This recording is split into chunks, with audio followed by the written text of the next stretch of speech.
오늘 우리 성경 말씀 마태복음 10장 26절부터 28절에 있는 말씀입니다. 마태복음 우리 10장 26절부터 우리 28절에 있는 말씀 함께 보십시다.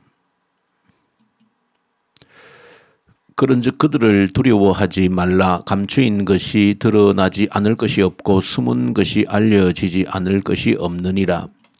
내가 너희에게 어두운 데서 이르는 것을 광명한 데서 말하며 너희가 귓속말로 듣는 것을 집 위에서 전파하라. 몸은 죽여도 영혼은 능히 죽이지 못하는 자들을 두려워하지 말고 오직 몸과 영혼을 능히 지옥에 멸하실 수 있는 이를 두려워하라. 아멘.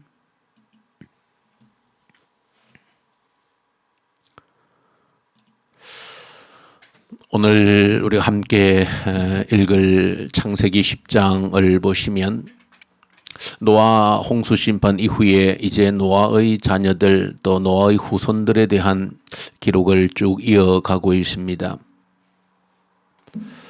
노아 홍수 심판으로 끝이 나고 다시 노아의 자손들 셈과 함과 야벳을 통해서 노아의 자손들이 땅에 번성해 갈 때에 그 족보 계보들을 보여주고 있는데 그 족보 계보들을 읽어가는 우리의 마음이 그렇게 편치는 않습니다. 왜냐하면 어떤 희망과 밝은 빛을 보여주기보다는 굉장히 어두운 짙은 어둠이 깔려 있다라고 하는 것을 보여주기 때문에 그렇습니다.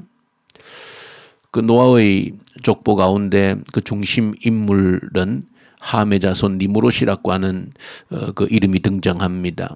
이 니므롯은 이제 내일 우리가 읽을 성경 가운데 바벨탑 심판을 또 예고하는 그런 인물이기도 합니다. 그래서 저와 여러분들이 우리 창세기 성경을 지금 쭉 읽어가면서 또 오늘 마태복음 10장을 또 함께 또 묵상하면서 또 시편까지 함께 묵상하면서 성경이 전체적으로 우리에게 들려주고 있는 메시지가 어떤 메시지인가 좀 큰 그림 속에서 좀 이해를 하고 또 부분적으로 우리에게 주시는 말씀들을 받아낼 수 있으면 더 큰 은혜가 되어지고 또 말씀 속에 더 깊이 들어갈 수 있겠다 싶습니다. 창세기 성경을 통해서 계속해서 보여주고 있는 큰 그림이 있습니다. 타락 이후에 아담의 타락 이후에 보여주고 있는 큰 그림이라고 하는 것은 창세기 성경 자체가 지금 그런 흐름 속에서 기록되어져 가고 있다라고 하는 것을 보여주고 있습니다. 타락 이후에 가인이 아벨을 쳐 죽임으로 인하여서 가인의 후예들이 생기게 되어집니다. 그 가인의 후예 어둠의 세계 성경 전체 흐름 속에서 말하면 세상 나라의 흐름이 가인의 후예를 통해서 흘러가고 있다라고 하는 것을 보여줍니다. 그렇게 가인이 아벨을 죽였을 때 하나님께서는 아벨을 대신해서 셋을 주셨습니다. 그 셋의 계보를 이제 다시 시작해서 이어가는 셋의 계보를 성경을 통해서 우리에게 보여줍니다.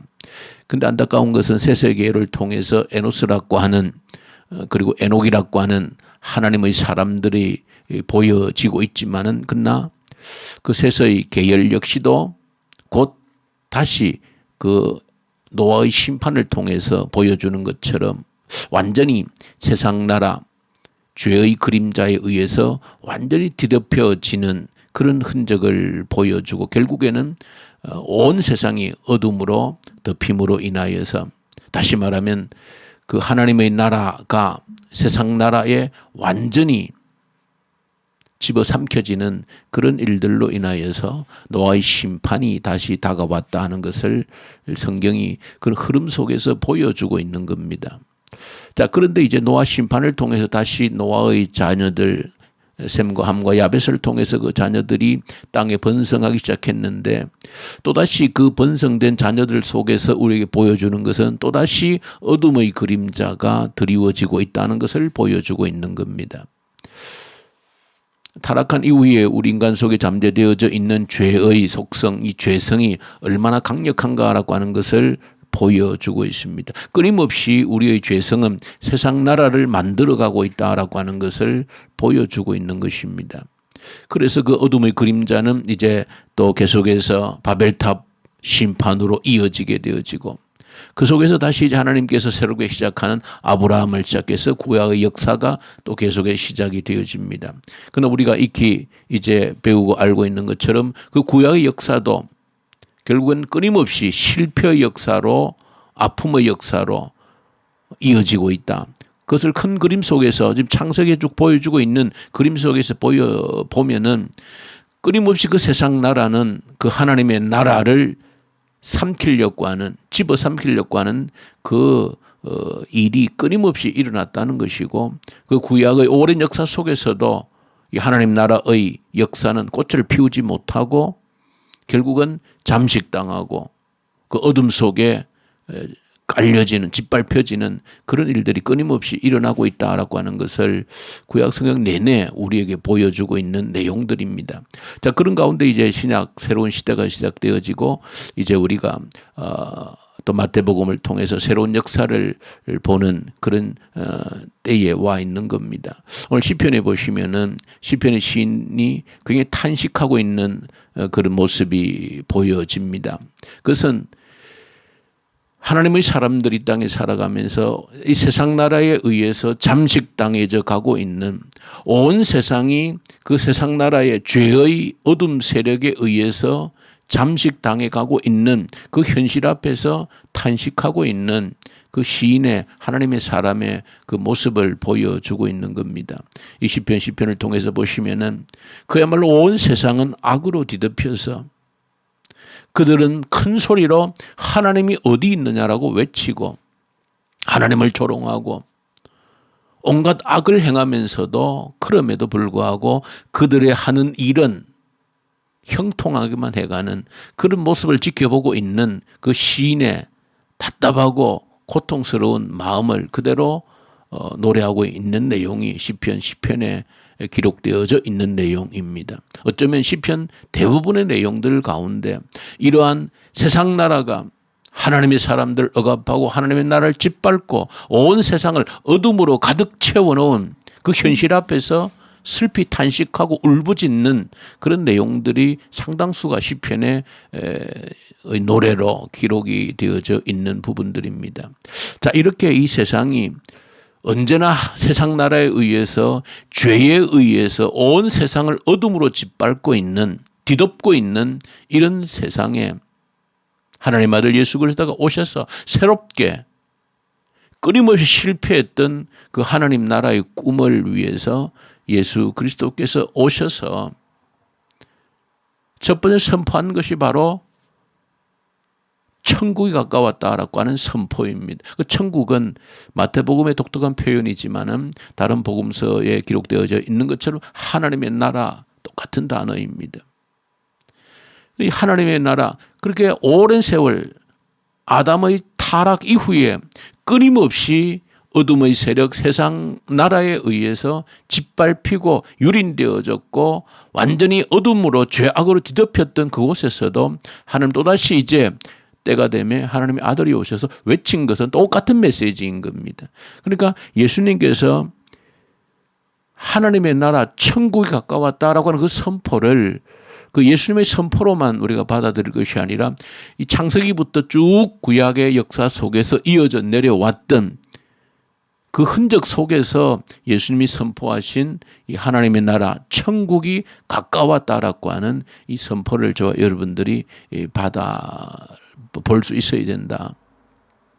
자, 그렇게 예수님께서 천국이 가까웠다라고 선포하시면서 이제 이 일을 하나님의 나라 천국이 이 땅 임했다라고 하는 이 소식을 누구에게 제자들을 불러서 그들을 훈련시켜서 그들에게 이제 하나님의 나라가 천국이 가까이 왔다라고 하는 것을 선포하도록 위임하는 일을 맡기고 있는 내용이 오늘 마태복음 10장의 내용입니다. 자, 이 사실을 여러분들이 보시면서 하나님께서 창조 이후에 타락한 이후에 그때부터 지금까지 하나님은 하나의 운동을 지속적으로 하고 있다는 사실을 여러분들이 명심하셔야 됩니다. 끊임없이 실패하고 끊임없이 세상 나라의 집어삼킴을 당했지만은 때가 되면 하나님의 아들이 오셨고 그분이 죽고 부활하심으로 이후에 그 하나님 나라의 선포를 천국이 가까워 왔음을 그 선포를 그 제자들에게 위임하셨고 그 일이 지금까지 우리에게까지 이어져 오고 있다. 그 일은 지금도 끊임없이 일어나고 있다 하는 사실을 그런 큰 성경이 흘러가는 그런 흐름 속에서 저 여러분들이 볼 수 있어야 된다. 그래서 오늘 이 마태복음 10장에서 제자들을 부르시고 그들에게 똑같이 이 세상에서 끊임없이 죄악의 세상으로 세상 나라에 의해서 집어삼킴을 당하고 숨도 쉬지 못하는 이 하나님의 나라의 꿈을 제자들에게 위임해서 선포하라고 당부하고 있는 내용이 오늘 본문 10장 마태복음 10장의 내용이다. 그 예수님의 위임이 우리에게까지 지금까지 전해지고 있다 하는 사실, 그런 맥락 속에서 오늘 본문을 들여다볼 수 있으면 성경 전체 큰 흐름 속에서 우리 성경을 볼 수 있는 눈이 생겨질 수 있다.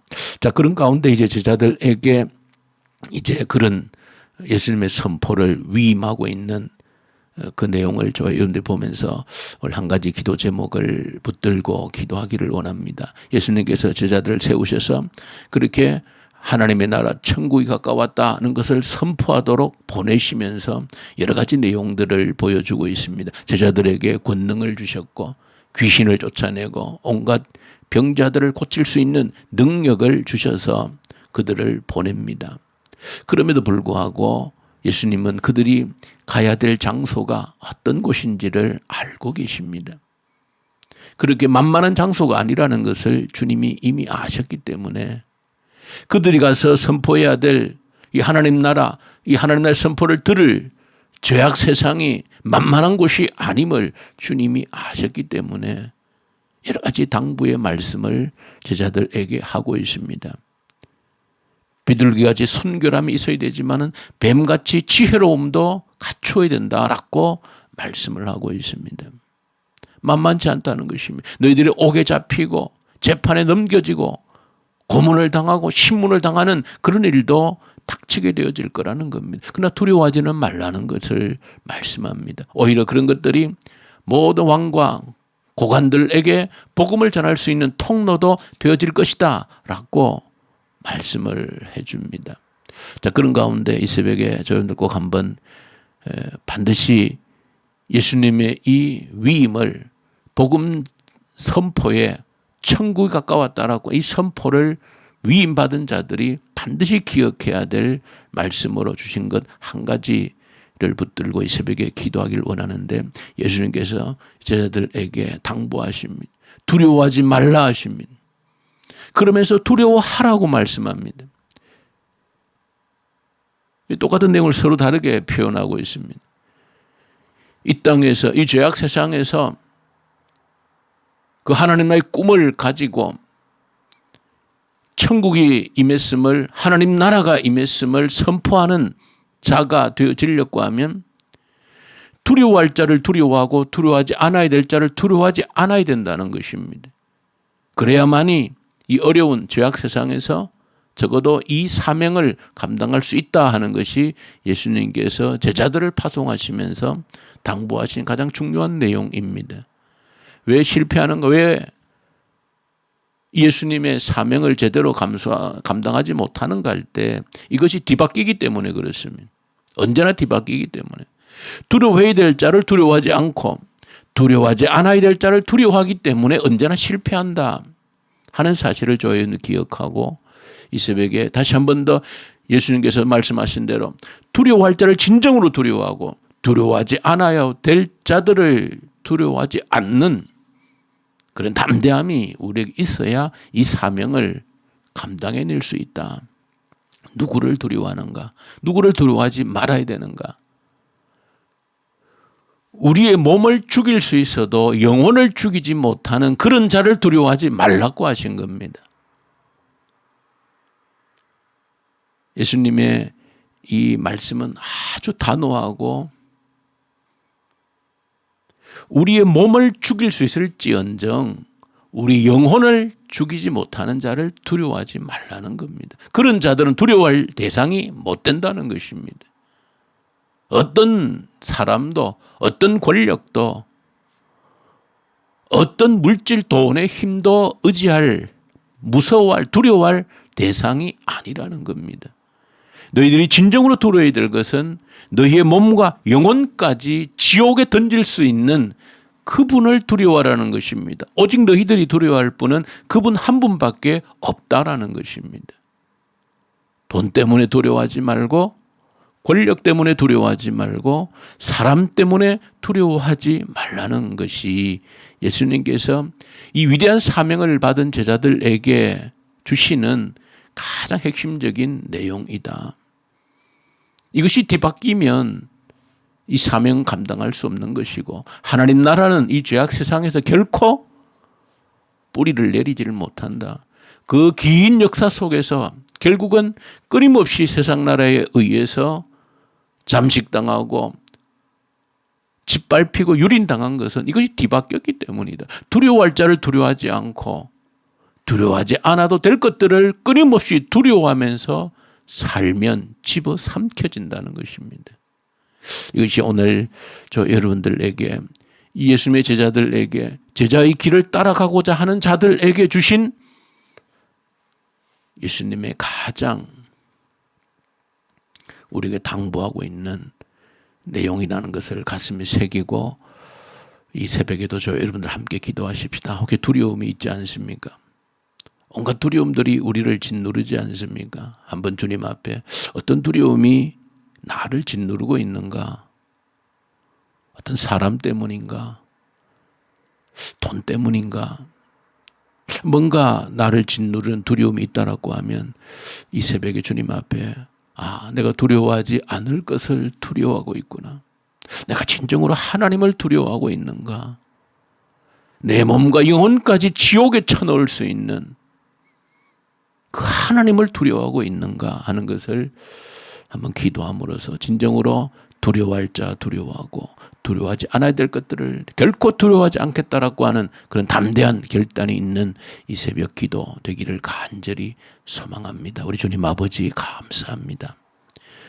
두려워할 자 두려워하지 않고 두려워하지 않아도 될 자를 두려워함으로 인하여서 주신 사명을 제대로 감당치 못하는 미련하고 어리석은 자들이 되지 않게 해 주시옵소서. 염려하지 않아도 될 것들을 염려함으로 인하여서 해야 될 일을 감당하지 못하는 미련한 자도 되지 않게 해 주시옵소서. 예수님 이름으로 기도 올려드립니다. 아멘. 하늘에 계신 우리 아버지, 아버지의 이름을 거룩하게 하시며 아버지의 나라가 오게 하시며 아버지의 뜻이 하늘에서와 같이 땅에서도 이루어지게 하소서. 오늘 우리에게 일용할 양식을 주시고 우리가 우리에게 잘못한 사람을 용서하여 준 것 같이 우리 죄를 용서하여 주시고 우리를 시험에 빠지지 않게 하시고 악에서 구하소서. 나라와 권능과 영광이 영원히 아버지의 것입니다. 아멘. 주신 말씀 가지고 간절히 기도 올려드리십시다. 참으로 두려워할 자 두려워하게 하시고 두려워하지 않아야 될 것들을 두려워하지 않게 하여 주시옵소서. 이 나라를 위해서 간절히 기도 올려드리십시다. 이 나라에 참으로 하나님을 두려워하는 자가 이 땅의 지도자들로 세워지게 해 주십시오. 북한 땅을 간절히 올려드리십시다. 하나님 다시 한 번 더 복음의 계절, 부흥의 계절이 그 땅에 오게 하시고 악한 정권이 소멸되게 해 주십시오. 이 코로나 앞에서 하나님의 얼굴을 구하고 하나님의 뜻을 구하고 무엇이 하나님의 진정으로 뜻인지를 찾아서 다가올 시대를 준비할 수 있는 디딤돌이 되게 해 주십시오. 간절히 기도 올려드리십시다. 특별히 오늘은 우리 청년대학부 학생들 간절히 올려드리십시다. 우리 청년대학부 오직 믿음의 말씀의 뿌리를 내리게 주십시오. 그리고 우리 청년들 마음껏 일할 수 있는 일터를 허락해 주십시오. 모든 시험 준비, 취업 준비, 모든 자격증 준비하는 우리 청년들에게 함께해 주시고 지혜와 총명을 달라고 간절히 기도해 주시고 해외에 있는 우리 청년들도 군복만 우리 주의 청년들 지키고 보호해 주십시오.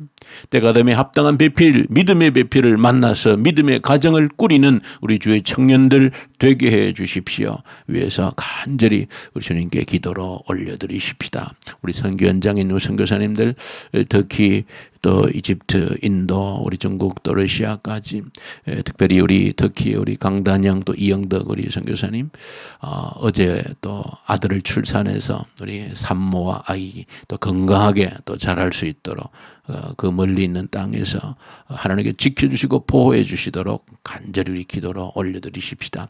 우리 환자들 많이 있습니다. 주의 권능의 손을 얹으셔서 치유하셔서 주님의 영광 드러내게 해 주십시오. 그래서 간절히 기도로 함께 올려드리십시다. 우리 기도하십시다.